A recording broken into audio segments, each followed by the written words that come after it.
Work energy power லெசன்ஸில் first பார்க்குறது work என்னென்னு பார்த்தீங்கன்னா, இப்போ ஒரு ஆப்ஜெக்ட் இருக்குன்னு வச்சுக்கோங்க, ஒரு பிளாக் ஆஃப் மாஸ் இருக்குது. இதை வந்து நம்ம இன்னொரு பாயிண்ட்டுக்கு மூவ் பண்ணுறோம். ஏங்கிற பாயிண்ட்லேருந்து பிங்கிற பாயிண்ட்டுக்கு மூவ் பண்ணும்போது எவ்வளோ டிஸ்டன்ஸ் கவர் ஆகும், எஸ்ங்கிற டிஸ்டன்ஸ் கவர் ஆகுதுன்னு வச்சுக்கோங்க. ஒரு ஃபோர்ஸ் கொடுப்போம், எக்ஸ்டர்னல் ஃபோர்ஸ் கொடுப்போம், அது மூவ் ஆகுது. ஸோ அது work done equal to force into distance. இதுதான் வந்து ஒர்க் டன். ஒரு பாயிண்ட்டுக்கு ஒரு பாயிண்ட்டுக்கு மூவ் பண்ணும்போது இதுங்கிறது டிஸ்பிளேஸ்மெண்ட், எஃப்ங்கிறது ஃபோர்ஸ், எக்ஸ்டர்னல் ஃபோர்ஸ். இந்த ஃபோர்ஸுங்கிறது வெக்டர் குவான்டிட்டி, டிஸ்பிளேஸ்மெண்ட்ங்கிறது vector quantity, work done scalar quantity, dot ப்ராடக்ட்ங்கிறதுனால இந்த ஒர்க் டன் பார்த்தீங்கன்னா வேறு எப்படிலாம் நம்ம அண்டர்ஸ்டாண்ட் பண்ணிக்கலாம்னு பார்த்தீங்கன்னா, இப்போ வந்து இந்த பிளாக் ஆஃப் மாஸில் நம்ம கொடுக்குற ஃபோர்ஸ் வந்து இப்படி கொடுக்குறோம்னு வச்சுக்கோங்களேன். ஃபுல் ஃபோர்ஸ் கொடுக்குறோம் அப்படின்னா இந்த பக்கம் மூவ் ஆகுது. இந்த பிளாக் வந்து A to B வந்து மூவ் ஆகுது. இங்கே டீட்டாங்கிற ஆங்கிள் எடுத்துக்கோங்க. அப்போ இது எஃப் காஸ் டீட்டா இந்த பக்கம் போகுது, எஃப் சைன் டீட்டா இங்கே இருக்குது. ஸோ எந்த காம்பவுண்ட் வந்து இந்த ஒர்க் டன்னை வந்து எக்ஸிக்யூட் பண்ணுது அப்படின்னு பார்த்தீங்கன்னா எஃப் காஸ் டீட்டாங்கிறது. So work done equal to இந்த compound along the displacement F cos theta into displacement. இதுதான் ஒர்க் டன் சொல்லுவாங்க. இன்னும் பார்த்தீங்கன்னா இப்போ ஒரு ஃபோர்ஸ் இருக்குன்னு வச்சுக்கோங்களேன். இந்த டீட்டாவை பொறுத்து ஒர்க் டன் இருக்கா இல்லையான்னு சொல்லலாம், பாசிட்டிவ் நெகட்டிவான்னு சொல்லலாம். இப்போ வந்து நம்ம கொடுக்குற ஃபோர்ஸ் வந்து அக்யூட் ஆங்கிளாக இருந்துச்சு. டீட்டாங்கிறது இங்கே அக்யூட் ஆங்கிளாக இருக்குன்னா இதுதான் ஃபோர்ஸ்னால் இங்கே வந்து ஒர்க் டன் வந்து பாசிட்டிவ். இதே இந்த பிளாக்ல வந்து நம்ம ஃபோர்ஸ் எப்படி கொடுக்குறோம் அப்படின்னா டீட்டாங்கிறது 90 டிகிரி. அப்போ வந்து நோ ஒர்க் டன். இது வந்து டிரான்ஸ்லேஷனல் ஈக்குலிபிரியம் இருக்கும். ஓகேங்களா. இதே வந்து டீட்டாங்கிறது அக்யூஸ் ஆங்கிள் இப்படி கொடுக்குறோம், புல் பண்ணுறோம் அப்படின்னா இதுதான் அக்யூஸ் ஆங்கிள் அப்படின்னு பார்த்தீங்கன்னா இங்கே ஒர்க் டன் வந்து 90 டிஸ்பிளேஸ்மெண்ட் இப்படி போகும், பட் இந்த பக்கம் வந்து தள்ளுறோம். ஸோ அதுதான் வந்து ஒர்க் டன் வந்து varies depends upon the application of force.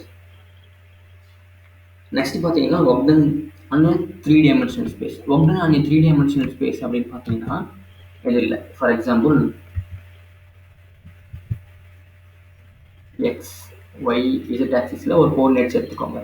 x1, y1, z1 வச்சுக்கோங்க. இன்னொரு கோஆர்டினேட் வந்து x2, y2, z2. இப்போ இங்கிருந்து ஒரு ஆப்ஜெக்ட் இங்கே மூவ் பண்ணுறீங்க அப்படின்னா இது இனிஷியல் பொசிஷன், இது ஃபைனல் பொசிஷன். கொடுக்குற ஃபோர்ஸ் வந்து எஃபெக்டாக கொடுக்கும். அந்த எஃபெக்டை வந்து எக்ஸ் கேபு எஃபெக்ட், அதாவது எஃபெக்டர் எப்படி இருக்குன்னு பார்த்தீங்கன்னா F x i cap plus F y j cap plus F z k கேப்னு வச்சுக்கோங்க. S second position R final position equal to x2 i cap plus S y2 j cap plus z2 k cap. S1 vector எப்படி இருக்குன்னு பார்த்தீங்கன்னா x1 i cap plus y1 j cap plus z1 k cap. இப்போ work done is equal எப்படி சொல்லலாம்னு பார்த்தீங்கன்னா work done equal to force into displacement, which is equal to f vector in displacement pre final minus initial vector, which is equal to f vector into x2 minus x1 I cap plus y2 minus y1 k cap plus z2 minus z1 k cap இருக்கும். இதுதான் வந்து force. இப்போ இந்த ஃபோர்ஸுக்கு நான் வந்து இந்த இதை சப்ஸ்ட் பண்ணணும்னு வச்சுக்கோங்களேன். நான் எஃப்எக்ஸு ஐ கேப் இங்கே இருக்குது. இந்த ஐ கேப் இந்த ஐ காம்பனண்ட்டும் டாட் ப்ராடக்ட் பண்ணோம்னா ஐ டாட் ஐ ஒன்னாக வந்துடும். So x2 minus x1 plus F y into y2 minus y1, அதே மாதிரி ஜே டாட் ஜே வந்து ஒன் ஆகிடும், equal to F z by into z2 minus z1. So இதுதான் work done scalar quantity. So இப்படி தான் ஒரு 3-dimensional ஸ்பேஸில் ஒர்க் டன் இருக்கும். நெக்ஸ்ட் பார்த்தீங்கன்னா ஃபோர்ஸ் டிஸ்பிளேஸ்மெண்ட் கிராஃப் வச்சு எப்படி ஒர்க் டன் கண்டுபிடிக்கிறதுன்னு சொல்லிட்டு ஆக்சுவலாக ஒரு வேரியபிள் ஃபோர்ஸ்னு வச்சுக்கோங்களேன். ஒர்க் டன் எப்படி இருக்குன்னா X initial position to X final பொசிஷனில் போகும்போது எஃப் டாட் டிஎக்ஸ். இதுதான் வந்து ஒரு வேரியபிள் ஒர்க் டன், வேரியபிள் ஃபோர்ஸாக இருந்துச்சுன்னா. ஃபார் எக்ஸாம்பிள் ஃபோர்ஸ் டிஸ்பிளேஸ்மெண்ட்டில் ஃபோர்ஸ் ஒய் ஆக்சிஸில் இருக்குது, டிஸ்பிளேஸ்மெண்ட் எக்ஸ் ஆக்சிஸில் இருக்குது. இப்போ எக்ஸ் இனிஷியல் பொசிஷன்லேருந்து எக்ஸ் ஃபைனல் பொசிஷனுக்கு வந்து மூவ் ஆகுது அப்படின்னா இப்படி அதுக்கு கிராஃப் போட்டுருக்கோம்னா இப்படி இருக்குன்னு வச்சுக்கோங்க. ஸோ இதுதான் area under the curve. So இந்த ஏரியா அண்டர் த கர்வ் தான் ஒர்க் டன். ஓகேங்களா. ஸோ ஒர்க் டன் வந்து area under the curve, X initial to X final area under the curve. இந்த ஏரியா அண்டர் த கர்வ் எப்படி இருக்கும்னா F dot X dx போடலாம், X initial to X final. So it's is equal to upper limit minus lower limit இப்படி சொல்லலாம். இதுதான் வந்து work ton. ஓகேங்களா. இது 3-dimensional ஸ்பேஸில் இருக்கிறது. இல்லை வந்து ஒரு இப்படி இருக்குன்னு வச்சுக்கோங்களேன். இப்படி இருக்கு, இது எக்ஸ்ஐ எக்ஸ்எஃப் இருக்குது. இங்கே வந்து சப்போஸ் இங்கே இருக்கிற ஃபோர்ஸ் வந்து இது வந்து 20 நியூட்டன் வச்சுக்கோங்க. இங்கே வந்து 2 யூனிட்லேருந்து 3 யூனிட் டிஸ்டன்ஸ் இருக்குது, மீட்டரில் இருக்குது. அப்போ வந்து நம்ம ஃபோர்ஸ் எப்படி இருக்கும்னா, சரி ஒர்க் டன் எப்படி இருக்கும்னா 20 ஃபோர்ஸ் இன்ட்டு 3 minus 2 ஒரு யூனிட் கிராஸ் ஆயிருக்கு equal to 20 joule. இதுதான் ஒர்க் டன். நெக்ஸ்ட் பார்த்தீங்கன்னா ஸ்ப்ரிங் பிளாக் சிஸ்டமில் ஒர்க் டன் எப்படி இருக்குன்னு பார்ப்போம். ஸோ ஸ்ப்ரிங் பிளாக் சிஸ்டம்னா இது இல்லை. இப்போ வந்து ஒரு ஸ்ப்ரிங்கில் ஒரு பிளாக் கனெக்ட் பண்ணியிருப்பாங்க. ஓகே, இந்த ஸ்ப்ரிங்கில் ரெஸ்ட்டில் இருக்குன்னு வச்சுக்கோங்களேன். எப்படி இருக்கும்? ஈக்குவலிபிரியம் பொசிஷனில் இருக்குது. ரெஸ்ட்டில் x equal to 0ன்னு சொல்லலாம். இதுதான் ரெஸ்ட்டில் இருக்கிறது. இப்போ வந்து இந்த ஸ்ப்ரிங்கை வந்து ஸ்ட்ரெச் பண்ணோம்னா என்ன இருக்கும்? அந்த ஸ்ப்ரிங்கை வந்து ஒரு அப்படியே எக்ஸ்டர்னல் ஃபோர்ஸில் ஸ்ட்ரெச் பண்ணலாம், இல்லை கம்ப்ரெஸ் பண்ணலாம்.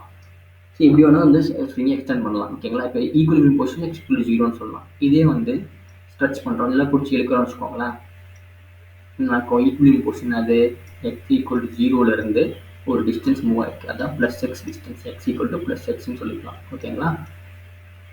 இந்த ஸ்ப்ரிங்கு எக்ஸ்டெண்ட் ஆகிருக்கு.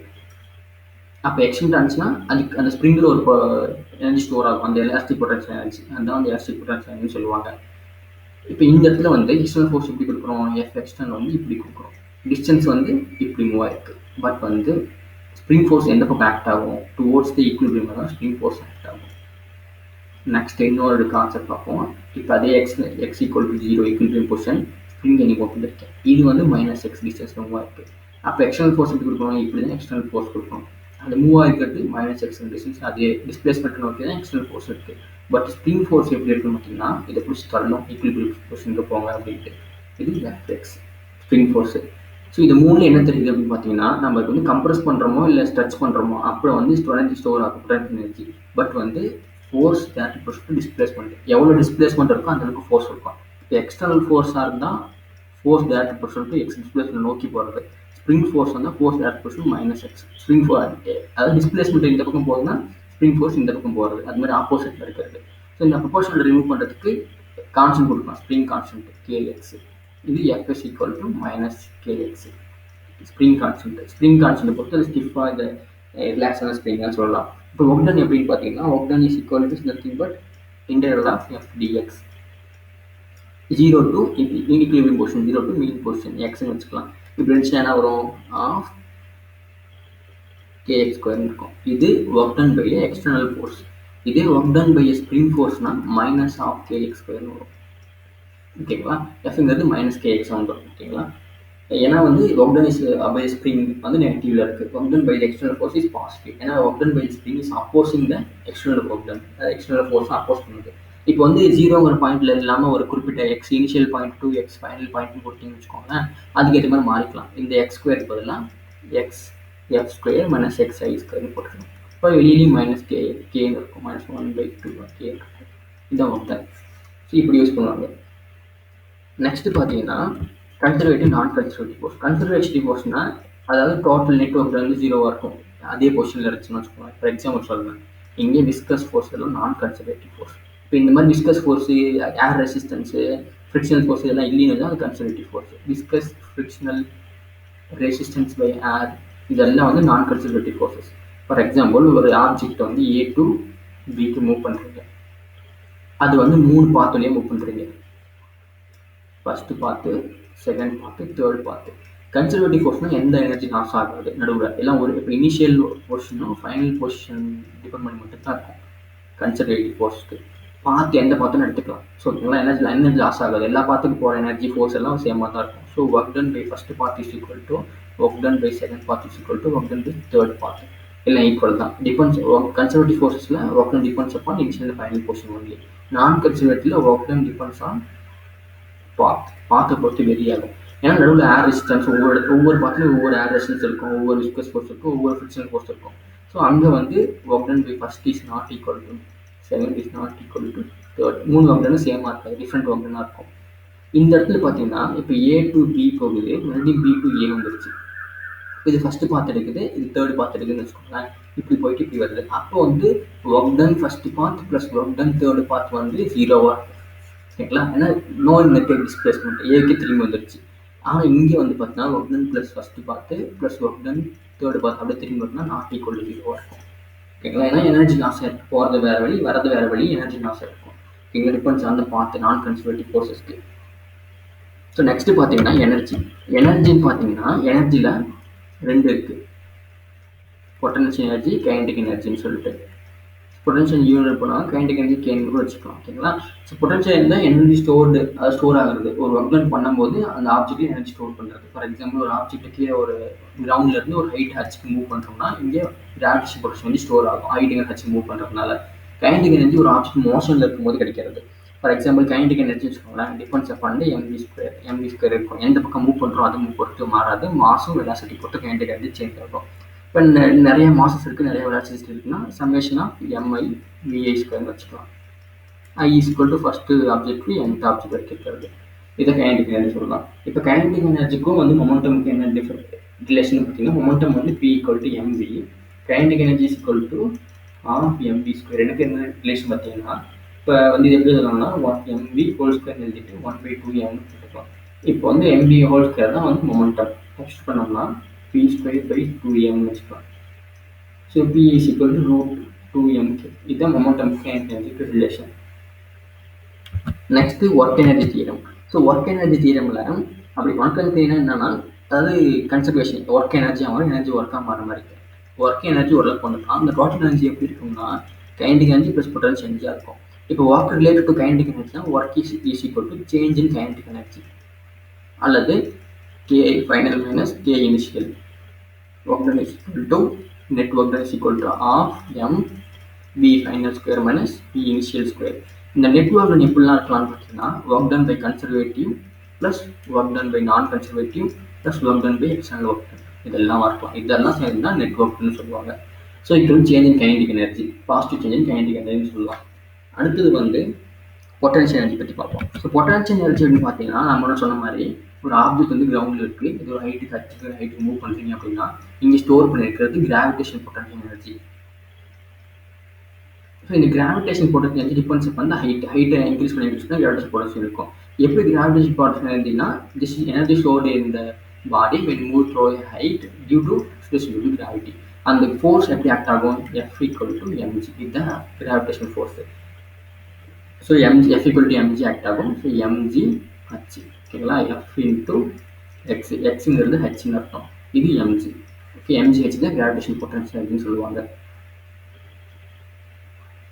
இப்போ யூ பொட்டன்ஷியல் யூனிட்ல போனால் mgh சொல்லலாம். இப்போ அடுத்தது வந்து இந்த ஸ்ப்ரிங் ஃபோர்ஸில் எப்படி கிராவிடேஷன் பொட்டன்ஷியல் எனர்ஜி இருக்குது? ஸ்ப்ரிங்கில் வந்து நான் முன்ன பார்த்த மாதிரி பார்த்த பிளாக்ல இப்படி ஸ்ப்ரிங் இருக்குது, அதை கம்ப்ரஸ் பண்ணுறோம், ஸ்ட்ரெச் பண்ணுறோம்னா அந்த ஸ்ப்ரிங்கில் எனர்ஜி ஸ்டோர் ஆகும். அதான் எலாஸ்டிக் பொட்டன்ஷியல் எனர்ஜி சொல்லுவாங்க. elastic potential against spring of energy at spring is equal to minus work done, which is equal to kx square. So potential energy க்கும் work done க்கும் negative, அது w equal to minus u ன்னு சொல்லலாம். அதே w equal to plus change in kinetic energy ன்னு சொல்லலாம். The relation between work done and energy, change in kinetic potential energy. So இப்போ வந்து work done க்கும் potential energy என்ன ரிலேஷன் வந்து u equal to minus mg h final minus h initial ன்னு சொல்லலாம். இப்படிதான் வேரி ஆகுங்க, ஹைட் மட்டும் தான் வேரி ஆகுதுங்க. ஓகேங்களா? ஸோ இதுதான் ஒரு எனர்ஜிக்கும் ஒர்க்கு ரிலேஷனு. நெக்ஸ்ட் பார்த்தீங்கன்னா, இப்போ ஒர்க் எனர்ஜி பவரில் இந்த சம்ஸ் வந்து மேக்ஸிமம் கேட்பாங்கன்னு வச்சுக்கோங்களேன். ஃபார் எக்ஸாம்பிள் ஒரு செயின் இருக்குது, அந்த செயின் வந்து ஹேங்கிங் பார்ட் ஒன்று இருக்குது, மேலே வந்து டேபிளுக்கு மேலே ஒரு பார்ட் இருக்குன்னு வச்சுக்கோங்க. ஸோ இதில் வந்து யூனிஃபார்ம் மாஸ் இருக்குது. ஸோ யூனிஃபார்ம் மாஸ் அப்படின்னு பார்த்தீங்கன்னா, அந்த வந்து மாஸ் வந்து யூனிஃபார்ம் இருக்குது, ஒரு ஜாமெட்ரிக்கல் ஷேப் மாதிரி. அந்த யூனிஃபார்ம் மாஸில் சென்டர் ஆஃப் மாஸில் தான் அந்த சென்டர் ஆஃப் மாஸ்ங்கிறது அந்த லென்த்தோடைய பாதி. இப்போ எல்லுங்கிற லென்த் இருக்குன்னா L/2 தான் சென்டர் பாயிண்ட் தான் சென்டர் ஆஃப் மாஸ், அதை யூனிஃபார்ம் மாஸ்ன்னு சொல்லுவாங்க. ஓகேங்களா? இப்போ டோட்டல் மாஸ் எம்னு வச்சுக்கோங்க, லென்த் வந்து டோட்டல் லென்த் எல்லுன்னு வச்சுக்கோங்க. இந்த பகுதி எவ்வளோ ஹேங்கிங் பார்ட் இருக்கோ அந்த ஹேங்கிங் பார்ட்டோட லென்த் L/xன்னு வச்சுக்கோங்க. இப்போ மாசை வந்து இப்போ வந்து எத்தனை செயின் பிளாக்ஸ் இருக்குன்னு பார்ப்போம். 1 2 3 4 5 7 8 பிளாக்ஸ் இருக்குது. அப்போ ஒரு பிளாக்கோடைய வெயிட் எவ்வளோ இருக்கணும்னா m/8. இதுக்கு பேர் தான் யூனிஃபார்ம் மாஸ். ஒரு பிளாக் வந்து ஒரு சின்ன பார்ட் வந்து அதிகமாக மாசோ கம்மியாக மாசோ இருக்காது. யூனிஃபார்ம் மாஸ் எல்லாம் சேம் மாஸாக இருக்கும். அப்போ வந்து ஒரு பிளாக்கு m/8. அப்போ எல் பிளாக்ஸ் வேணும்னா m இன்ட்டு எல் போட்டுக்கலாம், m/8 இன்ட்டு எல்னு வச்சுக்கலாம். இப்போ இப்போ வந்து யூனிட் மாஸ் வேணும் அப்படின்னு பார்த்தீங்கன்னா யூனிட் லென்த்துக்கு எவ்வளோ மாஸ் இருக்கும்? யூனிட் லென்த்னா 1L தான் யூனிட் லென்த்து. அப்போ m/L தான் இருக்கும். So mass of hanging part எவ்வளோ இருக்கும்? Mass of hanging part of a chain is equal to m/L unit mass into hanging part length எவ்வளோ? L/x, which is equal to m/x. இதுதான் mass of hanging part. இப்போ நம்ம work done in moving this hanging part on the table above table move பண்ணோம்னா நம்ம வந்து மொத்த இதுக்கு move பண்ணுறதுக்கு நம்ம வந்து ஒர்க் டன் கண்டுபிடிக்க தேவையில்ல. ஜஸ்ட் இந்த இதுக்குடைய சென்டர் ஆஃப் மாஸ் பார்த்தீங்களா, இது நம்ம மூவ் பண்ண மாதிரி மொத்ததும் மூவ் பண்ணுற மாதிரி அர்த்தம். ஸோ அதுதான் ஃபிசிக்ஸ். அதாவது சென்டர் ஆஃப் மாஸ் மூவ் பண்ணுறது தான் நம்ம கொடுக்குற எனர்ஜி எல்லாம் போகும். Centre of mass once move பண்ணோம்னா எல்லாம் மூவ் ஆன மாதிரி தான் இருக்கும். இது இந்த டோட்டலே மூவ் ஆன மாதிரி தான், பட் சென்டர் ஆஃப் மாஸ்க்கு தான் கண்டுபிடிக்கணும். ஸோ சென்டர் ஆஃப் மாஸ் கண்டுபிடிக்கணும்னா work done moving the centre of mass of the hanging part to the table is equal to centre of மாஸை வந்து மேலே டேபிள் மூவ் பண்ணணும்னு வச்சுக்கோங்களேன். என்ன இருக்கும், ஃபோர்ஸ் இன்டூ டிஸ்டன்ஸ் இருக்கும். டிஸ்டன்ஸ் வச்சுக்கோங்க. ஸோ ஃபோர்ஸ் என்னது, எம்ஜி. இந்த mass of the hanging part எவ்வளோ, எம்ஜி இன்டூ டிஸ்டன்ஸ். டிஸ்டன்ஸ் எவ்வளோ மூவ் பண்ணிங்கன்னா L/2x டிஸ்டன்ஸ். ஏன்னா இந்த L/xங்கிற அந்த பகுதிக்கு சென்டர் ஆஃப் மாஸ் வந்து L/2x பாதியில் தான் இருக்கும். L/2 அதாவது L/x/2ன்னு அர்த்தம். இந்த இடத்துல தான் சென்டர் ஆஃப் மாஸ் அதை தான் மூவ் பண்ண போகிறோம். அதான் L/2xன்னு போட்டோம். டிஸ்டன்ஸ் அவ்வளோ மூவ் பண்ணோம். இங்கே வந்து ஃபோர்ஸ்க்கு எம்ஜி யூஸ் பண்ணுறோம். கிராவிடேஷன் ஃபோர்ஸில் அதுக்கு ஆப்போசிட்டாக யூஸ் பண்ணோம். So mg. இது எம்ங்கிறது என்னன்னா mass of hanging part M/L, G L/2x அர்த்தம். சரி, இங்கே வந்து M/x. So W equal to mg L/2x². So இதுதான் work done in moving the hanging part on the table. அந்த செயின் அந்த ஹேங்கிங் பார்ட் வந்து L/x இருந்துச்சுன்னா அவனுடைய மாஸ் வந்து M/x இருக்கும். யூனிட் மாஸ் இது, யூனிட் லென்த்தோட மாஸ். ஓகேங்களா. ஸோ நெக்ஸ்ட் பார்த்தீங்கன்னா ஈக்லிபிரியம். ஸோ ஈக்லிபிரியம்னா அது நெட் ஜீரோவாக இருக்கணும், நெட் ஃபோர்ஸ் ஜீரோவாக இருக்கணும். அதுதான் ஈக்லிபிரியம். இது டிரான்ஸ்லேஷனல் ஈக்லிபிரியம்னு சொல்லுவாங்க. டிரான்ஸ்லேஷன் என்னது, ஸ்ட்ரெயிட் லைன் மூவ் ஆகுறது. இப்போ வந்து ஒரு பிளாக் ஆஃப் மாஸ் இருக்குது. இதில் இங்கே ஒரு ஃபோர்ஸ் கொடுக்குறீங்க, இங்கே ஒரு ஃபோர்ஸ் கொடுக்குறீங்க, அது மேலே இங்கேயும் மூவ் ஆகாது. ஸோ இது வந்து கிராவிட்டி பிடிச்சி இருக்குது. நம்ம அந்த டேபிள் மேலே இருக்கோம், அந்த டேபிளில் ஃபோர்ஸ் கொடுப்போம், அதான் நார்மல் ரியாக்ஷன் கொடுக்குது. அப்போ net force equal to 0, no movement. இதே வந்து அதே பிளாக் இருக்குது, இந்த பக்கம் ஒரு ஃபோர்ஸ் கொடுக்குறாங்க, இந்த பக்கம் ஒரு ஃபோர்ஸ் கொடுக்குறாங்க. இது F1 F2. இப்போ F1 ஈக்குவல் டு F2 வந்துன்னா நோ மூவ்மெண்ட், அதுதான் நெட் ஈக்குவல் டு 0. அல்லது F1 minus F2 equal to 0. இதுதான் டிரான்ஸ்லேஷனல் ஈக்லிபிரியம். இதே ஒரு ஆப்ஜெக்ட் இருக்குது, ரொட்டேட் பண்ணுது அப்படின்னு பார்த்தீங்கன்னா நம்ம வந்து இந்த பக்கம் பிடிச்சிருக்கிறது, இந்த பக்கம் பிடிச்சிருக்கிறது. இப்போ டவு தான் ரொட்டேட் பண்ணுறதுக்கு யூஸ் பண்ணுவாங்க, ரொட்டேஷன் மாஸோடைய ஃபோர்ஸ். T1 T2 இருக்குன்னு வச்சுக்கோங்களேன். T1 ஈக்குவல் டு T2 அப்படின்னு பார்த்தீங்கன்னா டவு நெட் ஈக்குவல் டு 0. அப்போ இந்த object is in rotational equilibrium. ஓகேங்களா. ஸோ டிரான்ஸ்லேஷன் இதுக்கப்புறம் பார்த்தீங்கன்னா இன்ஈக்லிபிரியம் எப்படி பிரிச்சிருப்பாங்க, stable, unstable, neutral equilibrium. Neutral ஈக்லிபிரியம்னா இது எப்படின்னா ஒரு நம்ம ஸ்ப்ரிங் ப்ராப்ளம் வச்சு டிவைட் பண்ணோம். இப்போ வந்து ஒரு ஸ்ப்ரிங் ப்ராப்ளம் இருக்குது, ஸ்ப்ரிங் இருக்குது, ஸ்ப்ரிங் பிளாக் சிஸ்டம் இருக்குது. இது வந்து x = 0. இப்போ இந்த பிளாக் நீங்கள் மூவ் பண்ணுறேன்னு வச்சுக்கோங்க, இந்த ஸ்ப்ரிங் என்ன பண்ணுவோம், ஒரு பொட்டன்ஷியல் ஸ்டோர் பண்ணியிருப்போம். அந்த பொட்டன்ஷியல் வந்து பிடிச்சி தள்ளும், நீ வந்து ஈக்லிபிரியம் பொசிஷனுக்கு போ அப்படின்னு சொல்லிட்டு. ஸோ அந்த ஈக்லிபிரியம் பொசிஷன் பிடிச்சி தள்ளுறது தான் இதுதான் அன்ஸ்டேபிள் ஈக்லிபிரியம். நம்ம எவ்வளோ தான் பிடிச்சி ஸ்ட்ரெச் பண்ணாலும் கம்ப்ரெஸ் பண்ணாலும் பார்த்தீங்கன்னா அன்ஸ்டேபிள் ஈக்லிபிரியம் இருந்துச்சுன்னா பொட்டன்ஷியல் வந்து மேக்ஸிமமாக இருக்கும், மேக்ஸிமம் பொட்டன்ஷியல் எனர்ஜி. ஸோ இது அதாவது ஈக்லிபிரியம் பொசிஷனுக்கு மூவ் பண்ணிகிட்டு இருக்கும். திரும்பி எந்த பக்கம் தள்ளலாம், ஸ்டேபிள்னா பொட்டன்ஷியல் எனர்ஜி மினிமமாக இருக்கும். நாங்கள் வந்து இந்த பக்கம் மூவ் பண்ணாலும் இப்போ ஸ்ப்ரிங் வந்து ரொம்ப ஸ்டிஃபாக இல்லை, வெறும் லூஸாக இருக்குது அப்படின்னா அவ்வளோ பொட்டன்ஷியல் ஸ்டோர் ஆகிருக்காது. அப்போ வந்து மினிமம் பொட்டன்ஷியல் எனர்ஜி ஈக்லிபிரியம் நோக்கி மூவ் ஆகாது, கொஞ்சம் கம்மியான பொட்டன்ஷியல் எனர்ஜி இருக்கும். நியூட்ரல்னா இப்போ அந்த பிளாக் மட்டும் இருக்குது, ஸ்ப்ரிங் இல்லை அப்படின்னா ஈக்லிபிரியம் பொசிஷன் ஒன்று எடுத்துக்கிறோம், அதுலேருந்து ஒரு பொசிஷன் மூவ் பண்ணுறோம் -x இந்த பிளாக் இங்கே போகணும்னு நினைக்காது. ஸோ நோ பொட்டன்ஷியல் ஜீரோவாக இருக்கும் நியூட்ரல் ஈக்லிபிரியமில். இதுதான் சிம்பிள், ஜஸ்ட் அந்த டெஃபினேஷன் தான் ஈக்லிபிரியமுக்கு. நெக்ஸ்ட் பார்த்தீங்கன்னா இப்போ இதுலேயே பார்த்தீங்கன்னா நம்ம அந்த ஸ்ப்ரிங் மாஸ் சிஸ்டம்ஸில் எனர்ஜி எடுத்துக்கிட்டோம்னா எனர்ஜிங்கிறது கான்ஸ்டன்ட். இப்போ வந்து ஸ்ப்ரிங் வந்து எக்ஸ்ட்ரீம் போர்ஷன் இருக்குது, எக்ஸ்ட்ரீம்னா ஸ்ட்ரெச் பண்ணுறதுக்கும் கம்ப்ரெஸ் பண்ணுறதுக்கும் இது ரெண்டும். இது வந்து ஈக்குலிபிரியம் போர்ஷன், ஈக்குலிபிரியம் எக்ஸ்ட்ரீம். இப்போ ஈக்குலிபிரியமில் இப்போ கைனடிக் எனர்ஜி மேக்ஸிமம் இருக்கும், பொட்டன்ஷியல் எனர்ஜி 0வாக இருக்கும். ஸோ கைனடிக் எனர்ஜி இந்த கர்வு, இதுதான் கைனடிக் எனர்ஜி. பொட்டன்ஷியல் எனர்ஜி என்னாக்கும், எக்ஸ்ட்ரீமில் அதிகமாக இருக்கும், இங்கே கம்மியாக இருக்கும். இது பொட்டன்ஷியல் எனர்ஜி. ஓகேங்களா. So it makes energy constant equal to kinetic energy plus potential energy. இது ஈக்குலிபிரியமில் மேக்ஸிமமாக இருக்கும், இது எக்ஸ்ட்ரீம் போர்ஷனில் ஸ்டோர் பண்ணியிருக்கிறது மேக்ஸிமமாக இருக்கும்.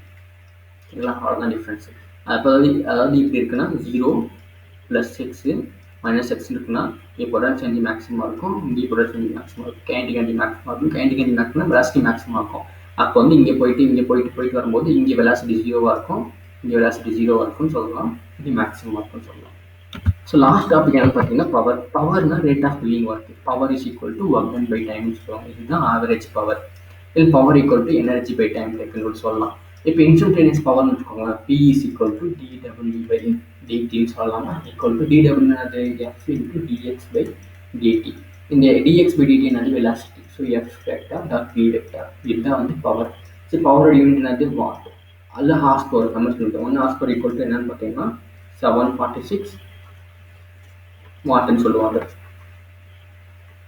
ஸோ 1 ஹார்ஸ் பவர் 746 வாட்னு சொல்லுவாங்க.